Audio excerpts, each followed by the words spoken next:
a band, and they initially called themselves The Itch until Nevada came up with the name Descendents. Scratch that. Yeah, Hey. yeah, exactly. You don't be looking out and seeing girls who might be potential groupies going, "We're the Itch," and they're like, you know what? On second thought, Yeah. I could live without the itch, thank you.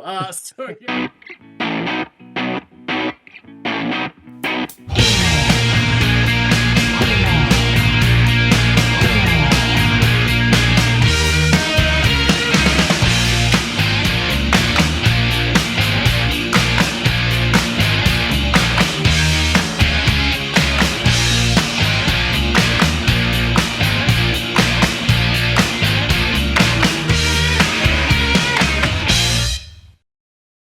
Hey, everybody, and welcome to another episode of the Audiophiles. Hey, my name's John. His name's Andy. Um, Birdie in the hand for life's rich demand. The insurgency began, and you missed it. I looked for it, and I found it. Miles Standish proud. Congratulate me. More on that later. But first, music was my first love. And it will be my last. No, we have music to listen to. Andy, what have you got in store for us today? I have a band called Descendents and a track by Descendents called Coolidge. I'm assuming that neither of those ring a bell with you. Rita Coolidge? No, nor Calvin Coolidge. God damn it. Sorry. That's All the the other one I Coolidges had. all wiped off. Sorry, neither. But it is spelled like that. So, yeah, there you have it. I assume you're flying blind here. So go off and Absolutely. yeah, excellent, excellent. Well, please, I'm interested to hear what you have to say about these guys. And yeah, go off, give it a listen, and come back and let me know. Will do.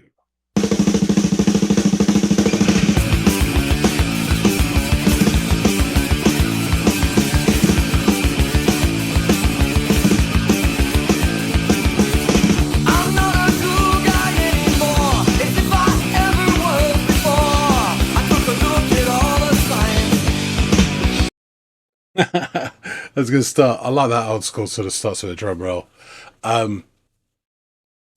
Instantly, from the guitar, there's something that I'm find it hard to qualify, but this sounds American. This is kind of that American, offshoot, but sort of development of what they would call the punk sound. It doesn't sound particularly punk to me. Being brought up more on British punk, but yeah, I get it. That riff at the start is almost getting into sort of more metally type sound, and the tone of the guitars as well. Let's just 248, nothing to it. Let's start it again, because I liked his voice as well, and he says something about I'm not a cool guy anymore as if I ever was before, which has a bit of humor to it, and it's personal. This is classic sort of this sort of sound. Yeah, cool, let's go.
got it then.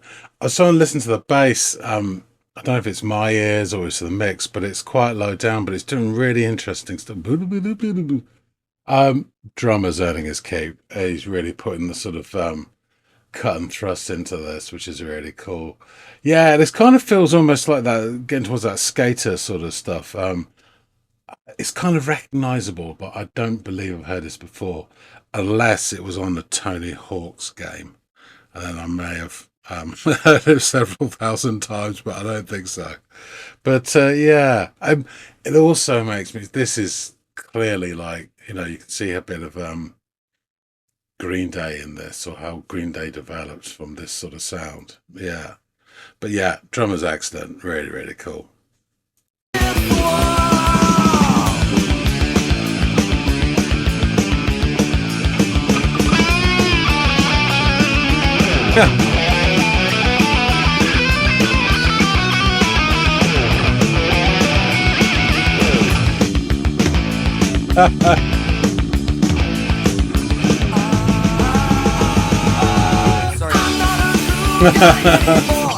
Yeah, yeah. Okay, we're coming back to that. I don't know, out there somewhere. God, it's not a lot to this song. Guitar solo, shock horror. You never have that in a punk song. Be thrown out of the club. Um, but it kind of feels more not Eddie Van Halen, but it's almost like a nod to hair metal. It sounds like it's taking the piss a little bit. It's still good. It's real fun. And then those harmonies um, with the I'm sure I heard him say sorry, which is again humor in there, really funny. Like that.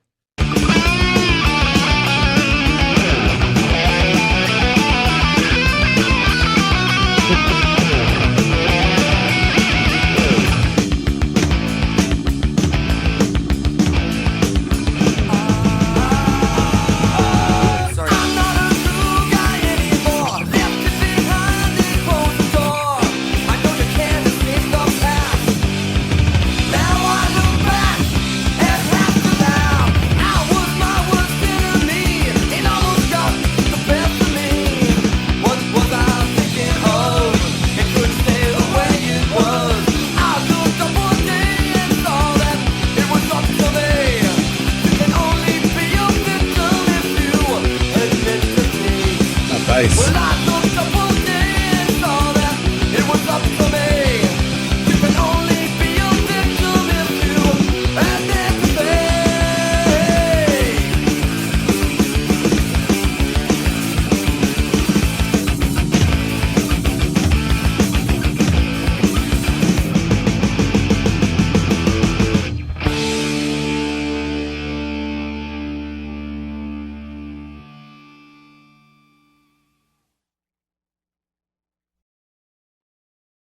Oh, that last verse, third verse, whatever it was, that was same stuff again, but more so.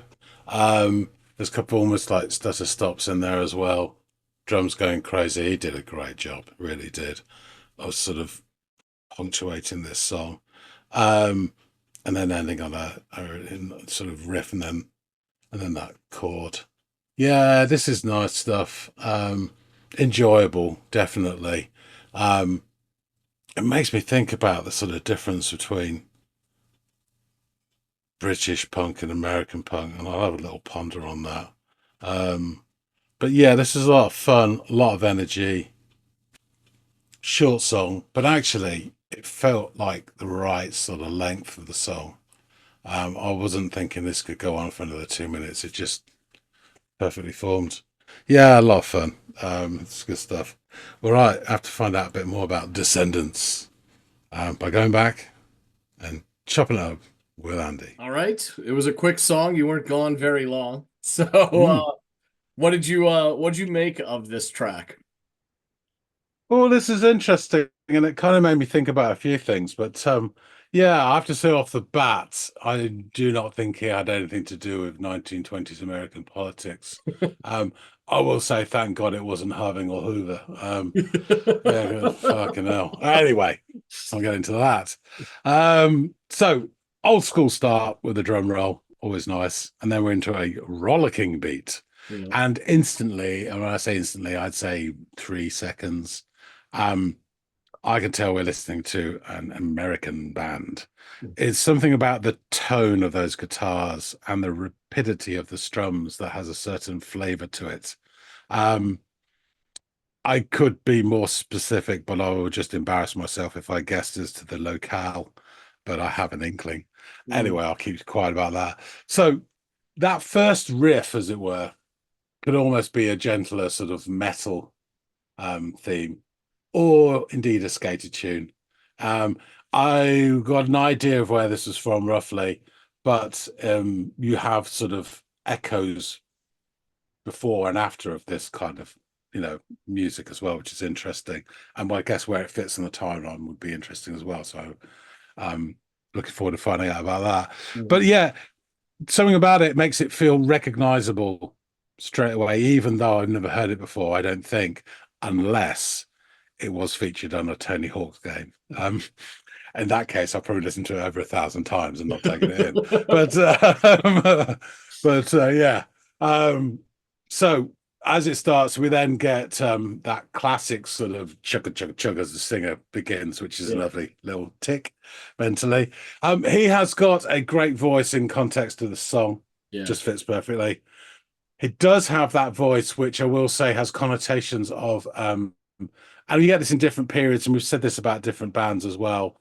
And I'm thinking this is like 80s, um, but American youth, sort of youthful song, voice, as it were, which is not the same as a 90s American. It's like Jimmy, and that sort of thing. Mm.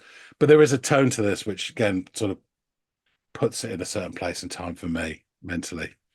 Anyway, so the song carries on and the sort of riffing flows like a sort of twisting ribbon. It has just little interests. So he starts off, this is the few lyrics I got.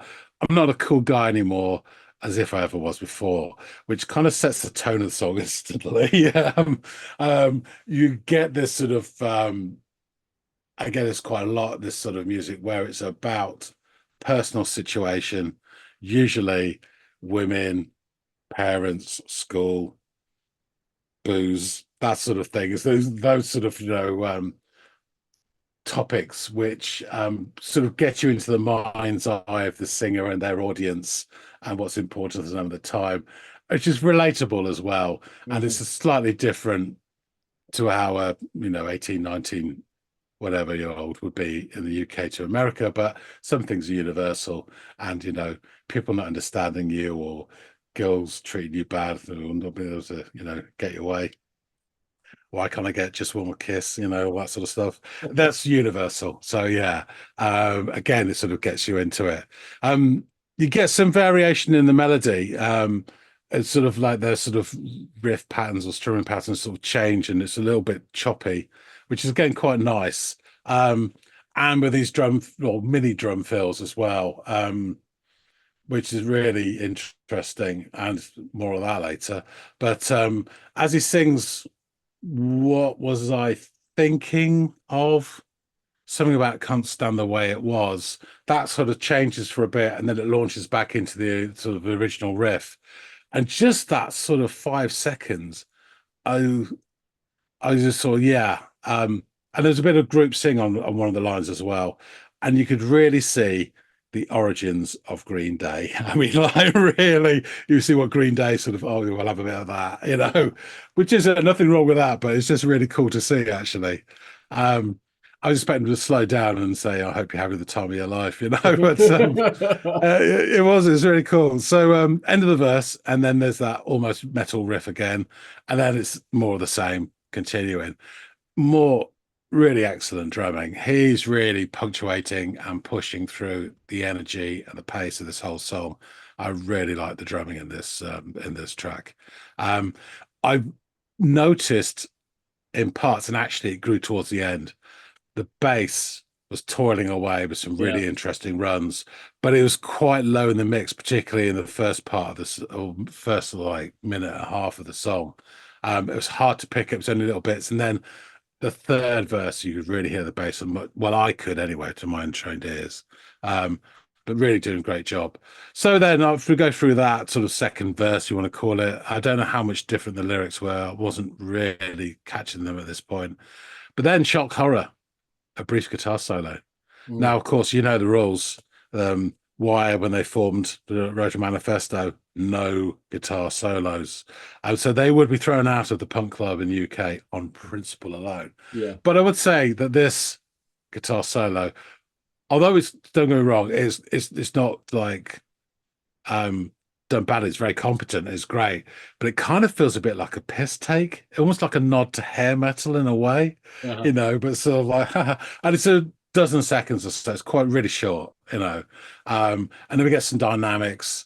And then some funny harmonizing with an added apology. Sorry, which is again is that it's quite funny as well. And yeah, for some reason that would felt to me more like a British thing. Would someone would do that? But so saying sorry is very British. But it's just a lot of fun as well. It's almost like there's like the Beatles harmonies, shake it up, baby. But yeah, it was really fun. I had to wind that back and listen to that again. So the next verse, I think, was third verse, same as the first, as the phrase goes, but only more so. Um, Everything seemed a bit bigger at the end. The drumming definitely was bigger, but there was a couple of almost stutter stops there, which are always fun. The bass sounded, it was doing proper sort of outboard motor work and really going for it. Really like that. And then we finished with another riff. And at this point, that sort of almost metally riff sounding thing almost started to sound to me a bit like sort of early Guns N' Roses or something. But we have end appropriately with big old drums and then that final crashing chord. So yeah, it was a short song, Uh-huh. but actually when it finished, it felt like it was exactly the right length. Hmm. Um, I didn't think, oh, I want another 2 minutes of it. I think this is just small and perfectly formed, as the phrase goes. Um, it was really full of energy and really plenty to enjoy. And it got me thinking, which is a dangerous thing, about sort of UK punk and USA punk. And this is kind of punk adjacent, I would say. I think die-hard UK punk fans will say this has got nothing to do with punk whatsoever, but it sort of comes out of that. Punk's really hard to define, and a lot of it's about attitude as well, which includes the listener as well as the performers. Yeah. I'm not talking about what's better or whatever, just the differences that made me think. Because both were, forgive my ramble here for a second, but both were sort of counterculture movements. Hmm. But the difference, I think, in the basis of the music, in essence, was the cultures themselves. So in the UK, it's class-based establishments they were going against. Um, and class is a big thing in this country, particularly was in the 70s. Against in America, I think it was like this feeling of anti-commercialism, capitalism, and conformity, stroke personal freedom. But bizarrely, even though it started in New York, the punk movement, as it were, it was then really taken up by the UK, and then the UK punk scene was a lot more commercially successful.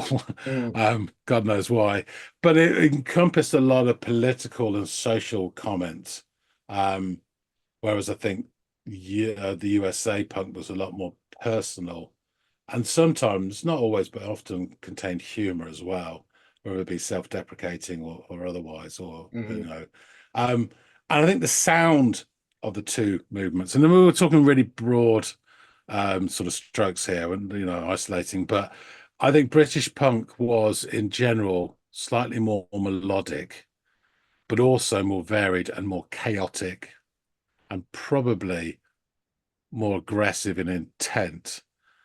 I think American punk, the shadow of the Ramones loomed large over a lot of that. It's sort of faster, aggressive sounding, but was kind of more narrow in its bandwidth. There was the sound of it really relating back to sort of 50s rock and roll. Um, and then it morphed into hardcore, which is what I tend to think of more when I think of American punk. Mm. And it made me think I definitely don't know enough American punk for a start. I love the Dead Kennedys, but I did not get on with Black Flag, and that LA hardcore scene really put me off. And I can't stand Rollins. So yeah, those sort of things were going through my head as this song finished, and this has got nothing to do with the Rollins, any of that shit. But Well, so yeah, I you'd be enjoyed this. surprised. Oh God. Um, but yeah, I enjoyed this. It was a real bundle of fun. Decent tune, and yeah, it was really enjoyable. Awesome. I'm glad you liked it, man. And you picked up on a lot of the things that I kind of like hoped you would, like the reference to Green Day, knowing that this would be a wildly influential band on the sort of renaissance that this kind of sound had in the mid 90s. Yeah, And all the bands that would, take from Descendants and what they put out during their really long stretch. Um, I hear this song, and the first thing I think of when I hear this song is I don't even know if you're familiar with these guys. You probably are. But a band called The Offspring, which came out in the mid-90s. These guys, yeah, this song sounds like the Offspring song. You could definitely pick up on early Weezer stuff from these guys, Green Day, no doubt about it. mm, So all of these like 90s American like punk, could like sort of alternative rock punk yeah, bands that were coming out were huge fans of Descendants, and they were a massive influence on the sound, a big sound of what you were hearing in the 90s. yeah. So yeah, you picked up on that right away. Uh there were bands, American punk bands that were overtly political, but your point that's no dent on your point that you made. I think you're right that the more Generalizations I'm talking yes, about. you're Yeah. absolutely right. You're absolutely right. That's what I'm trying to Because get. there was some non-political absolute fucking idiots in the UK punk scene. Don't get me wrong. Yeah, They yeah. weren't all the Clash. Yeah, exactly, exactly. But again, sort of like what the Ramones are here, I think the Clash is kind of like Hmm. that's what everyone's mind goes to when you think of UK punk. Sex Pistols Yeah, and yes. first Clash album. Yeah, Yep, for sure. So, Descendants, they are an American punk rock band formed in 1977 in Manhattan Beach, California. So, I don't know what yeah. area LA. you're thinking of. Yeah, yeah, yeah. I That's was thinking LA. kind of why I'm rocking the hat right now. So also they're in the playoffs and that's my girls team and she went with me to every 15 Orioles games with me this year. Now that we're out of it, I sort of have to for the next few weeks show love to the Dodgers. So but yeah, they're from LA. They were formed by guitarist Frank Navetta, bassist Tony Lombardo, and drummer Bill Stevenson as a power pop surf punk band. In 1977 or 1979, pardon me, they enlisted Stevenson's school friend Milo Aukerman as a singer, and reappeared as a melodic hardcore punk band, becoming a major player in the hardcore scene developing in Los Angeles at the time, which you are obviously a huge fan of. They released 8 studio albums, 3 live albums, 3 compilation albums, and 4 EPs.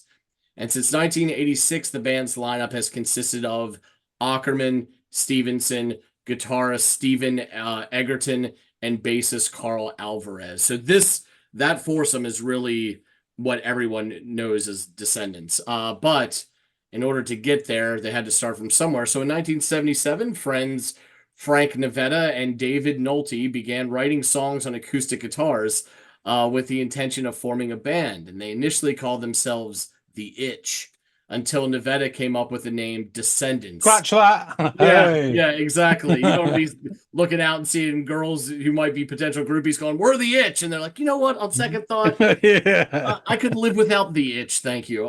So yeah, they went with Descendants. By the end of the year, they had failed to attract any more band members. So Nolte left to join The Last with his brothers, which is another contemporary band at the time. In 1978, Nevada joined by drummer Bill Stevenson, and with Nolte switching over to guitar and bass, revitalized the Descendants project. Nolte sang with the group at several of their early performances alongside Nevada, but by the spring of 1979, the last were becoming more active and he left the Descendants again, being replaced by bassist Tony Lombardo. The lineup of Nevada, Lombardo, and Stevenson recorded the band's debut single at Media Art Studios and released it on their own label, Orca Records. After a 6-month trial with a female singer, Cecilia Loera, They recruited Milo Aukerman as their new vocalist after Nevada and Lombardo got tired of singing. The addition of Aukerman led the band to write shorter, faster, more aggressive songs in a hardcore punk style. They later released the Fat EP in 1982. It was a record which established the band's presence in the SoCal hardcore punk movement with its short, fast, aggressive songs, as you pointed out, that quintessential sound of kind of like American punk at that time. Uh, for the recording of their debut album, Milo Goes to College in 1982, the band worked at Total Access Recording in Redondo Beach, California. While still short and fast, the songs on Milo Goes to College were also Hmm. melodic. Ackerman later reflected, it's interesting. We started very melodic, then moved to hardcore, but melded the two at a certain point, and it became a melodic hardcore. The album's title and cover illustration reference Ackerman's departure from the band to study biology at the University of California, San Diego. A note on the back of the LP read, "In dedication to Milo Aukerman from the Descendents," and was signed by the three other members. Aukerman later recalled that the band took his departure in stride. When I decided to go to university, the guys in the band were pretty hip on it because they knew how big of a nerd I was. Like, what else would you expect me to do but to go off and be a geek? I mean, I've got a PhD in biochemistry. How uncool is that? The band continued. Actually, Andy, Yeah, sorry. yeah, go ahead.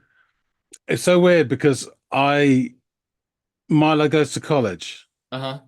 I've definitely heard that name, that album name, but Yeah. I haven't listened to it, but I've heard it. Like people have talked about it in front of me.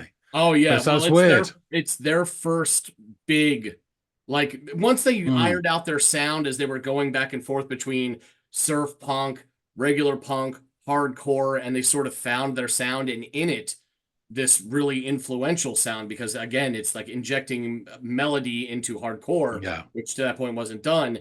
um it became this sort of cult, their first cult album or release, if you will, so it makes And sense. that was their debut album. That was their debut EP, I believe. Yeah, yeah, it was. So at least in this iteration of the band, right, this now the foursome that is Descendants. So yes, he ended up going off and getting his PhD in biochemistry. So the band Good for continued. him. Yeah, exactly. The band continued performing for a while with Ray Cooper on vocals, who would switch to rhythm guitar when Ackerman would make returns to Los Angeles. At the time, Stevenson had also joined Black Flag, intending to be in both bands at once, but soon found it too difficult due to Black Flag's touring and recording schedule. With Ackerman in college and Stevenson in Black Flag, the Descendants went on a hiatus from 1983 to 1985. During this time, Nevada burned all of his equipment and moved to Oregon, while Cooper and Lombardo performed as the Ascendants. Wait a second. I can understand, like, okay, we're moving to Oregon now. Okay, better burn my equipment first. Yeah, make Yes, sure. yes. What the fuck? Yeah, I guess he was so angry at all of this, he just said, fuck this, took Jimi Hendrix to 11, lit all his shit on fire, and went up to the Pacific Northwest and called it a day as a musician. It's wild. It's almost like a petulant child when he doesn't get his way. Just sell the fucking stuff. It's some Yeah, beer yeah, money. they're paying for the gas to get you up to Oregon, right, or whatever. So yeah, I totally agree. Weird, but also in its own way, a very punk rock. Yeah. So yeah, in 1985, Stevenson left Black Flag, and he, Ackerman, Cooper, and Lombardo reconvened as Descendants for "I Don't Want to Grow Up," recorded that April at Music Lab Studios in Hollywood, California, published by New Alliance Records. After three tours in support of "I Don't Want to Grow Up," the band recorded "Enjoy" in March and April 1986 at Radio Tokyo Studios in Venice, California. The band supported Enjoy with a tour through the summer of 1986. Following the tour, both Carrion and Cooper left the band and were replaced by Carl Alvarez and Steve Egerton. Actually, these two really rounded out the final, what the band would become as the Descendants. And they were both in a Utah band called Massacre Guys at the time. So their follow-up album, All, was recorded in January 1987, again at Radio Tokyo Studios in Venice, California. The album was themed around the concept of all, which had been invented by Stevenson and friend Pat McCuistion during a fishing trip in 1980. According to singer Milo Aukerman, while drinking all this coffee in the midst of catching mackerel, they came up with the concept of all, doing the utmost, achieving the utmost. The more they got into it, the more it turned into their own religion. It's partly humor, but it's also an outlook to how to conduct your life. Not to settle for some, to always go for all. Stevenson described the concept of all as the total extent, and he and McCuistion had quickly written several short songs that would later be recorded by the Descendents. As with previous Descendents albums, all four band members contributed to the songwriting for the new record. With their shared history and eclectic musical taste, Alvarez and Egerton brought new ideas to the band. We already had kind of a highly evolved vocabulary of licks and riffs, recalled Alvarez. Egerton remembered that what Egerton remembered what was interesting about putting that band together at the time was that there were two already functioning chemistries that existed, Milo and Bill, and me and Carl. They had all these really cool experimental instrumental ideas going, recalled Aukerman. Steven came in with these crazy songs, this kind of King Crimson-esque thing. And I was like, oh, okay. Alvarez wrote Coolidge, which deals with the failed relationship and the realization that I'm not the cool guy anymore, as if I ever was before. That's proven to be one of our identifying songs, said Stevenson 26 years later. Here he is, new to the band. He walks in and writes one of the songs that would end up defining us. The band supported the album with a 60-day spring 1987 tour, followed by a 50-day summer Fine All tour, so called due to Aukerman's decision to leave the band to pursue a career in biochemistry.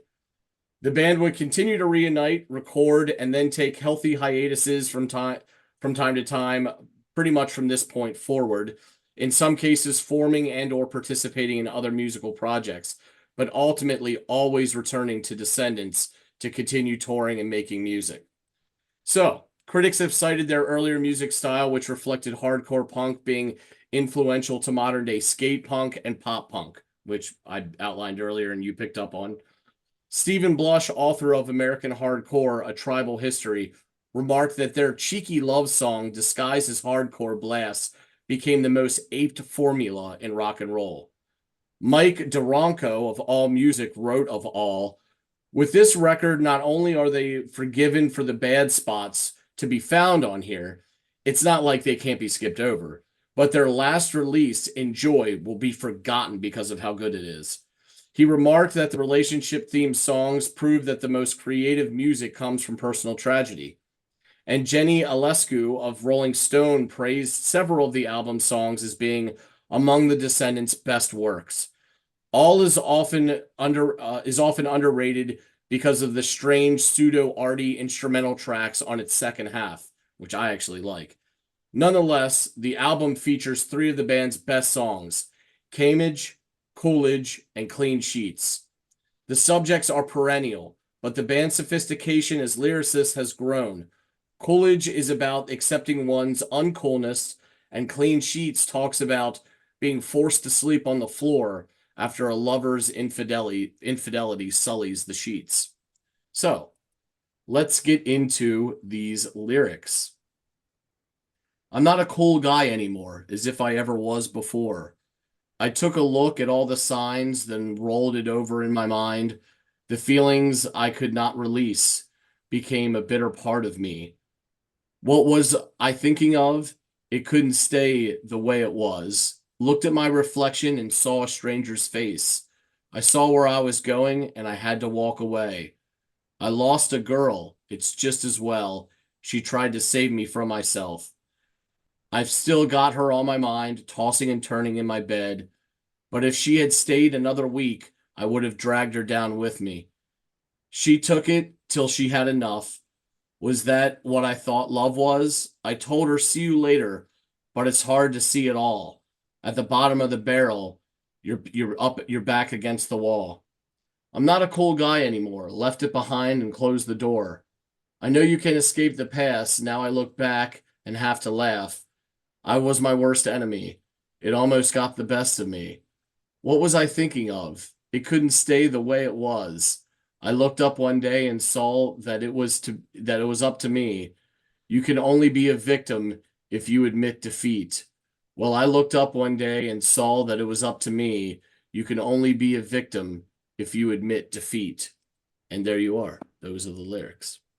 So, really, really influential punk band Mm. here in the States that would really, whether they knew it or not, go on to pave the way for kind of that pop punk, skate punk. And I know we've laughed about the concept of pop punk and how it sort of goes against the very grain of what punk is about. But at the essence of what punk is about going against the grain. So, in a weird way, it works, even though it shouldn't. And these guys were big pioneers in that field. So I thought, I just did a pop punk song recently with you. I should really bring these guys to the table. And there's going to be Mm. another track or two in the future that I really would like you to check out by these guys as well. It was only a matter of time before Descendants made their way to the channel. So I'm glad you liked it. I'm glad you picked up on the humor, the fun, the self-deprecation of it all. And picked up on a lot of the influences that these guys would have on future bands that you had heard. So Mm. thanks for giving this a listen, man. I appreciate you. Yeah, it's really interesting. Cool, cool. Glad you liked it. Guys out there in the listening audience, let us know what you thought of Descendants, what you thought of this track. If there are other tracks that we should check out by them, I can say with certainty that American is one of the songs I'm going to have John check out. Talk about self-deprecating and a piss take on a national level. That's a great song. I look forward to giving it to you in the future. Also, if you're new here, please subscribe. And whether you're new or not, like and share if you'd be so kind. We really do appreciate that. And hopefully, John and I will catch all y'all in growing numbers on the next installment of the Audiophiles. We'll see you later, guys.